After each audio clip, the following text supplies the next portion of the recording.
The protagonist, a 19-year-old university student, Soda Aoi, is having a typical day at work, cheerfully offering sausage samples to customers at a supermarket. As he explains how sausages can enhance meals like curries and stir-fries for kids, he moves around the store engaging with shoppers. A young boy eagerly tries a sample and loves it. At the end of the busy day, the convenience store manager thanks Soda with a bright smile. He responds humbly, saying it's important to give helpful suggestions, and credits the manager for teaching him everything. He reflects on how he started clumsy and unsure but gradually gained confidence through various part-time jobs. The manager compliments his customer service skills, but Soda downplays it. Just then, two coworkers stop by to say goodbye before heading out, and the manager thanks them for their hard work. Once they are alone again, the manager smiles, seeing Soda's nervous expressions, and points out how he is really bad at chatting with girls. Soda nervously scratches his head, saying that he just gets nervous around normal women, but if they are customers, then he is okay with it. The manager just laughs at his answer, asking if he actually wants to talk to girls. Before Soda can reply, she further adds that she has a favor to ask him. As the day ends, the manager suddenly leans in and asks Soda if he's interested in transferring to another world. Caught off guard, he stammers that he's heard about things like that lately, but never seriously. She calmly explains that it's simple. He'll be sent to another world to save it. Confused and nervous, Soda tries to understand what she means. Before he can react, the manager draws a strange weapon, and a glowing circular pattern appears beneath them. Alarmed, Soda demands to know what's happening, but she simply introduces herself as Nostra, the sage of prophecy, and says it's her duty to summon him. Despite his protests, she ignores him. In a flash of blinding light, everything fades, and Soda wakes up in a completely different world. Looking at the unfamiliar place, he is still trying to grasp the situation when a soldier wearing big armor appears by his side and asks if he is the hero who was summoned here. Just then, he notices all the magic light around him and slowly realizes that he has been transmigrated into another world. The armed soldier then says that if he can't give a fair answer, they will consider that he was defeated. Before the weapon can hit him, Soda almost shouts at them to wait, saying that he is not a hero. Despite his explanation, the soldier slams the weapon on the ground, barely missing Soda's legs. He sits there, shocked, looking at the weapon in front of him, while the armed soldier asks him to explain this magic summoning circle and the strange clothes he is wearing. Startled, Soda realizes how he is really in danger and doesn't understand why the manager has sent him to another world. Still focusing on the situation at hand, he tries his best to calm himself down so he can save his life. Despite the worst situation, Soda decides to use his communication skills and nervously asks the person if he does not know what kind of clothes are in fashion these days. The soldier responds that there is a small country by the sea where this kind of clothes is very normal for people to wear, and this kind of fashion is spreading. He returns the question to Soda, asking if he is really familiar with the latest trends. Soda gets into his salesman mode as he explains how his clothes perfectly match the southern climate and how these kinds of clothes are perfect to protect the skin from the sunlight. The armed soldier starts murmuring to himself about how it would be impossible for a hero to chat with a demon like that, and with his petite body, he would never be able to fight anyone. Thinking about it, the armed demon asks Soda if the hero has already run away. Soda can't believe that his trick has finally worked. He soon realizes that the demons are here to kill the summoner, and he has to make them believe that he is not a summoner. After deciding on his plan, he politely asks them if he can leave. The head demon stops him, saying that there is something he wants to know. While talking, the demon takes off his helmet, and our lad is shocked to realize that instead of some buff man, a girl is inside the armor. The demon girl introduces herself as Fafnir, commander of the Demon King's army. Soda tries to get over his shock of seeing a girl in that armor when Fafnir tells her subordinates to take him to the demon castle.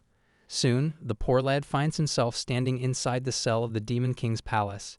He is really baffled at the situation since he was just summoned to another world, but was instantly captured by the Demon King's army. In the stories he has read, most people get summoned by the king, and then make friends along the way, and mostly at the end, there is a war at the Demon King's castle. While he keeps mumbling to himself about the situation, the guard shouts at him to stay quiet. Soda stops complaining and instead realizes that he is here to save the world, but for that, he needs to stay alive. Looking around the cell, he spots his bag lying in a corner and realizes that his bag was also transmigrated here. He quickly searches the items in his bag, hoping to find anything that will help him survive here. He only faces disappointment, as both his phone and tablet are broken. Since he was just going to work, he didn't put anything useful in the bag. Frustrated, he starts shaking his bag violently, almost shouting that he needs to get something special since he is in a new world, and the special weapon should be normal in this world. Just then, a book suddenly appears in front of him. With caution, he picks it up from the ground and reads the title, The Abyss Book. He can't help but feel a spark of hope, believing it must be some kind of magical artifact. In all those summoning tales, the protagonists always get cool powers, right? Soda is certain he'll breeze through that demon castle in no time. He eagerly opens the book, only to discover it's actually his old elementary school notebook, filled with his doodles.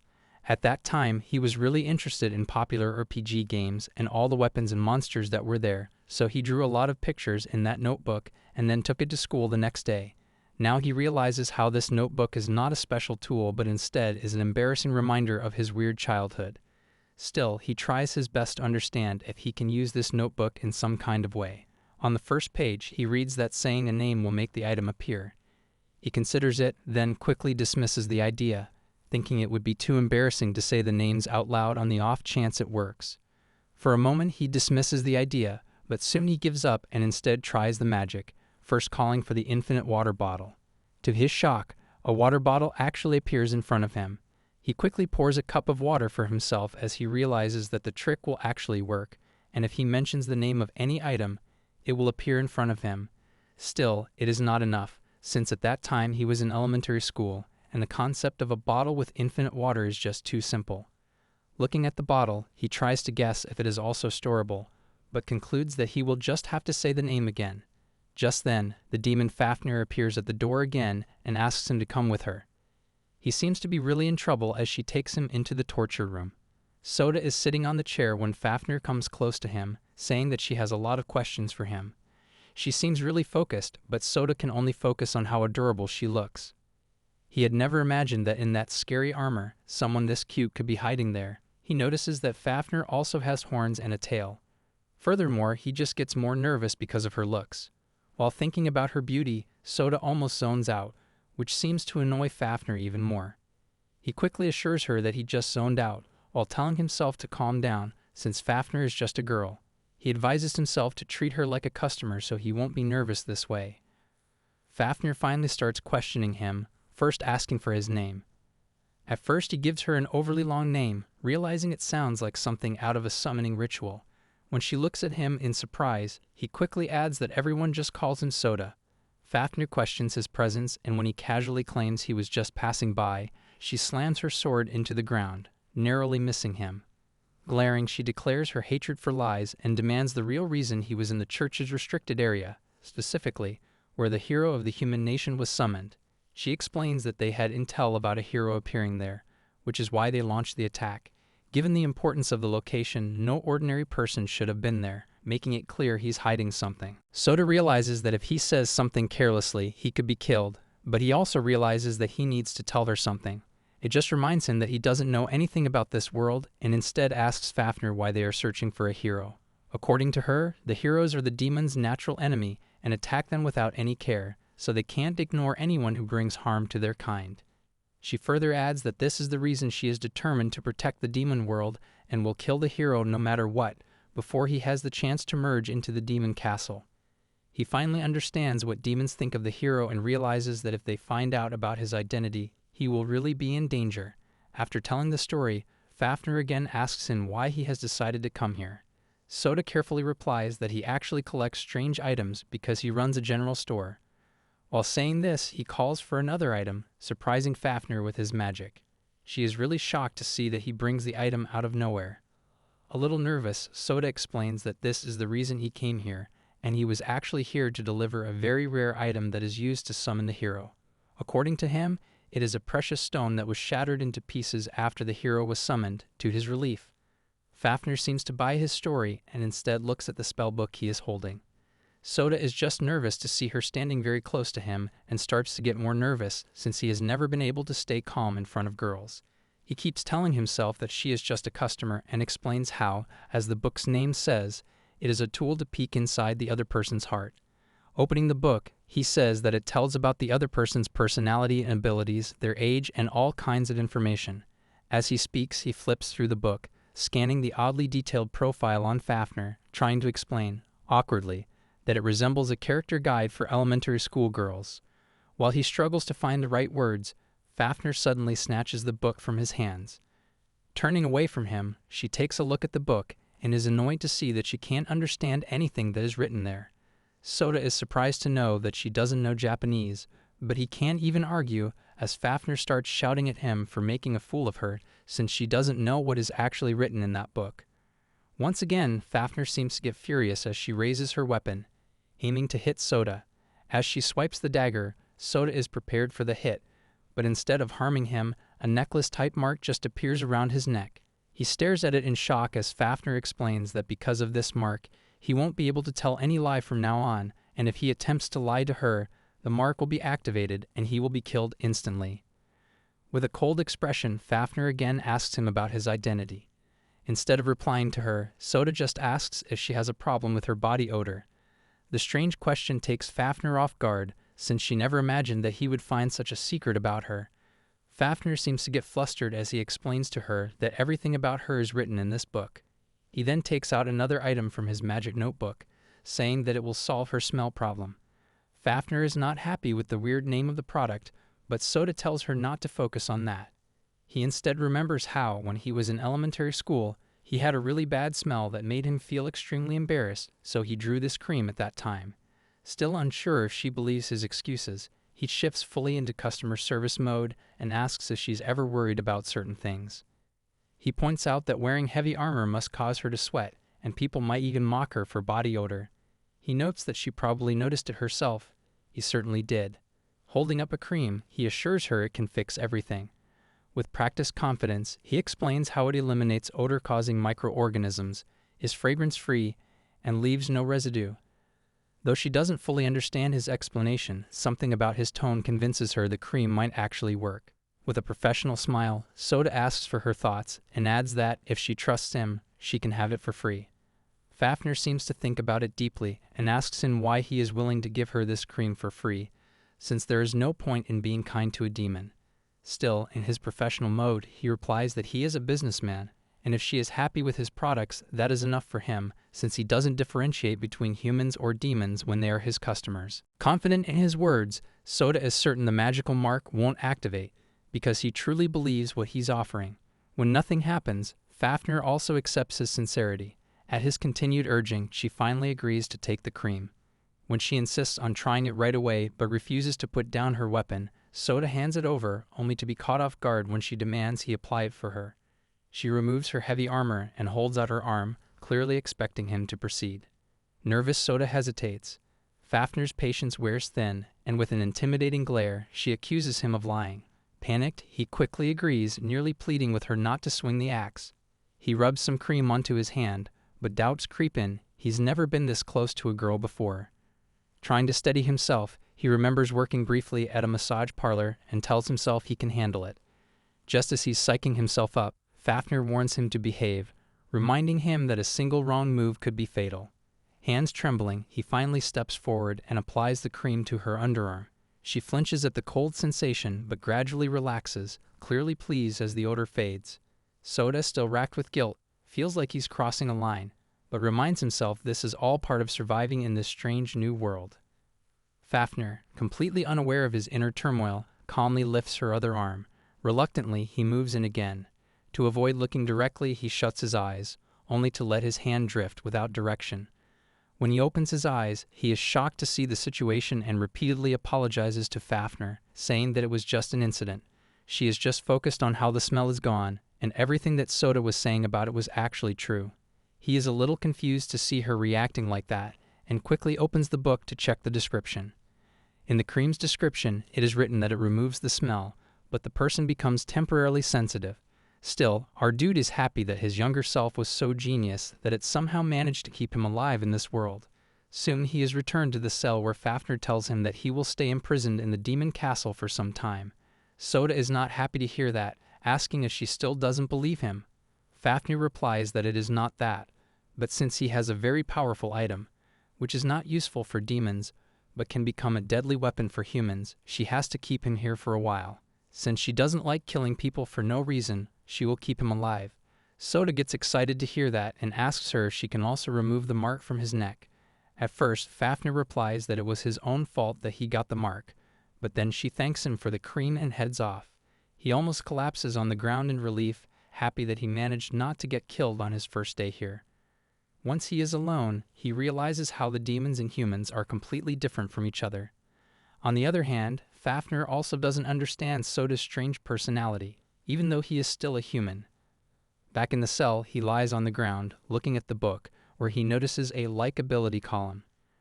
Reading that description, he sees that it's a person's feelings toward him, and if he can increase someone's affection to the maximum level, he can make them his allies. Soda slowly recalls how he was summoned to this world and immediately captured by the Demon King's soldiers.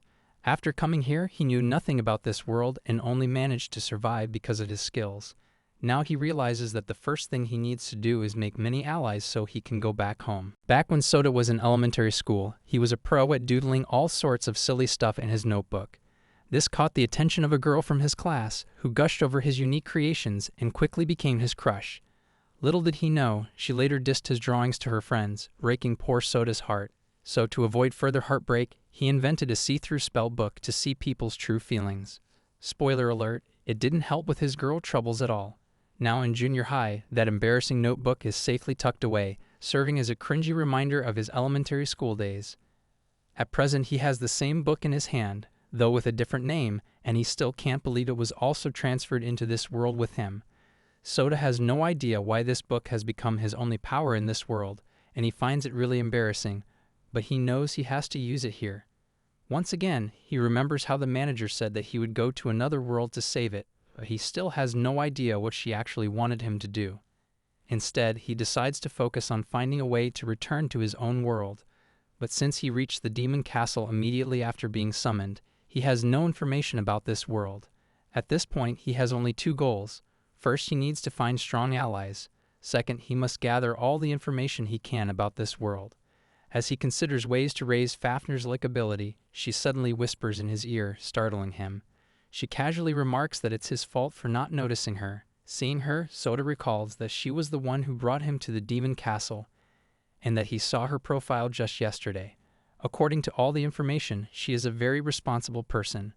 She is also very kind and tries to listen to his arguments even though he is her enemy. With all that, she is also really adorable, and if he hadn't been summoned to this world, he would have had no connection with her. He quickly reminds himself that she is just a customer, so he shouldn't have any inappropriate thoughts toward her. Seeing his weird expression, Fafnir gets suspicious that he was planning to do something to her, and her likability drops. The mark on his neck appears again, as Fafnir repeats that from now on he will never be able to say any lies to her, and if he tries lying, he will be killed instantly. Soda is desperately trying to think of a good excuse as he realizes that with the mark on his neck, he won't be able to lie to her. Scratching his head nervously, Soda feels that he needs to gain the trust of his customers. He is struggling to talk to her properly, which has been his problem ever since elementary school. Since the mark on his neck still hasn't activated, Fafnir is assured that he is telling the truth. She then opens the cell, saying that his punishment has been decided. Soon, Soda is outside the castle with a huge metal ball tied to his foot, which he is really struggling to drag along. While he is struggling profoundly, Fafnir scolds him for being slow since he's making them late. Soda huffs loudly, saying that he is not going to run away, so she should take off the ball. At first, Fafnir strongly insists that it's a rule, but seeing that he is really struggling, she casually picks up the metal ball with just one hand. He is really impressed by her power, seeing how easily she lifted that heavy ball. Fafnir replies that they are used to lifting heavy weights like this during training. Still, our lad is impressed and praises her, saying she must have this much power because she is the captain of the Dragon Corps. While juggling the ball in her hand, Fafnir replies that she's not happy to hear praise from a mere human, but Soda notices how her tail is really wagging. While walking through the corridors of the demon castle, Soda is really surprised. He had thought it would be some kind of dungeon, but the atmosphere here is very strange. Everything is dim and dark, and he has no sense of whether it is morning or afternoon. Looking around in surprise, Soda comments on how it is as dark as night. Fafnir replies that the human lands are usually bright, but the demon world is usually very gloomy and dark without any sunlight. She finally announces that they have reached and shows him to a room, saying that he will stay here from now on. She further announces that he is going to work as her personal servant. Soda is shocked to hear that, as she explains that after speaking with the Demon King, they decided that if she wants to keep an eye on him, the easiest way is to make him her servant. Soda has no idea what he is supposed to do as a servant, so Fafnir explains that he will help her with different tasks. Still, he is really nervous and quickly opens a book, hoping to find some information about the demon world. But to his shock, the book he has picked up from the rack is written in some foreign language, and he can't understand a thing. While skimming through the pages, he is really surprised to see the picture of his manager there. Fafnir notices him looking at the picture and says that it is Sage Nostra, and she is surprised to see that he also knows about her. Fafnir explains that Sage was extremely powerful, possessing immense magical abilities that allowed her to travel between different worlds. Due to her unpredictable nature, only a few people have ever seen her real form, and there are many myths about her going around for generations. There is also an ancient prophecy that she left behind. The prophecy says that when this world falls into disaster because of war, a hero will be summoned to save it. Fafnir further explains that the place in the church where she first found him is the very place mentioned in Nostra's prophecy, which was the reason they had gone there. At that time, Fafnir was worried that it would be a difficult war, but she easily won the battle, since humans are very weak, and even those who are called heroes mostly end up running away. While talking, Fafnir leans closer to him, and Soda instantly notices how good she smells. He also sees her long eyelashes, and his body starts to shake. This is the first time he has been this close to such a beautiful person. Fafnir notices his condition, and while trying to calm himself, Soda accidentally touches her again. He quickly bows in front of her, repeatedly apologizing, but Fafnir's likability starts to drop as she shouts that he is doing this on purpose. He insists that he would never do such a thing on purpose, but Fafnir misunderstands, thinking he is disgusted by her, and the popularity drops even further. Soda, completely confused by the worsening situation, almost shouts that he would never touch such a cute girl like that. His words have the opposite effect as Fafnir shouts at him again, this time for calling her a girl. Before she can attack him, the room suddenly goes dark as the lights go out. Fafnir murmurs that the lamp has run out of oil and starts to leave, saying they will talk later since she needs to repair the lamp first. Soda quickly pulls out his book, saying that he has a very good item for that. Determined to increase her likability again, he switches into customer service mode. Holding the notebook, Soda calls out, "Sunny Sun, come out." Instantly, a radiant sun appears in the room, flooding it with warm, brilliant light. Fafnir is visibly surprised. Soda notes to himself that he designed the item after hearing his mother complain about not being able to dry laundry during the rainy season. Practical and versatile, it can dry clothes, warm a room, and light up dark spaces. Fafnir gazes at the glowing orb in awe, remarking that it feels like standing under real sunlight. She's amazed that something so small could brighten even the darkest corners of the demon world. Though she knows it's artificial, the warmth and light make her feel genuinely happy. Smiling, she stands still, soaking it in, a light sweat forming on her skin. Soda watches her quietly, struck by how peaceful and content she looks. She seems completely at ease, almost vulnerable. The sight reminds him of sunbathing reptiles from the pet shop where he once worked. He recalls the manager explaining how reptiles needed sunlight to stay healthy. The memory makes him suspicious of something, and he asks Lord Fafnir if she's feeling anything in particular. Fafnir agrees, admitting she's been feeling unusually low lately, almost like a lingering sadness. Soda suggests she might just be tired, then adds that since sunlight is rare in the demon world, she could be experiencing a vitamin D deficiency. He explains how vitamin D supports bone strength, regulates metabolism, and boosts overall well-being. Fafnir listens with interest, though much of it goes over her head. Still, she gazes at the artificial sun and smiles, saying it looks amazing. Curious, she asks if it can also boost ability values. Soda hesitates. Technically, he was only talking about physical health, not combat stats. Unsure how to answer, he quickly shifts the topic, wondering aloud why he's sweating so much. Fafnir points out that the sun is giving off real heat. A bit flustered, Soda recalls that his metabolism might be working overtime. Trying to sound casual, he mentions that in some countries, people even sunbathe without clothes, in pride it. Here I am,